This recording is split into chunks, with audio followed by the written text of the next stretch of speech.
మనలో ఉన్న ఆట నైపుణ్యం వెలికి రావాలి, ప్రజల గుర్తింపు జరగాలంటే నైపుణ్యం కలిగిన ఆటగాడితో పోటీ పడాలి అని పెద్దలు చెప్తా ఉంటారు.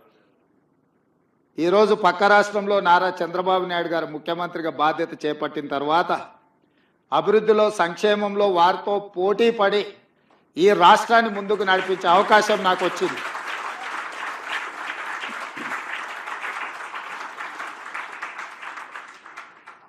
గతంలో 12 గంటలు పనిచేస్తే సరిపోతుంది, అంతకు మించి అవసరం లేదు అనుకునేవాడిని.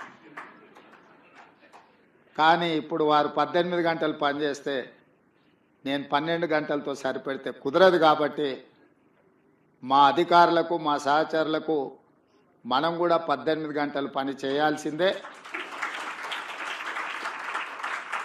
అభివృద్ధి విషయంలో, సంక్షేమం విషయంలో పోటీపడి ఈ 2 తెలుగు రాష్ట్రాలు ప్రపంచానికే ఒక రోల్ మోడల్గా నిలబడాలి అని నేను భావిస్తున్నాను.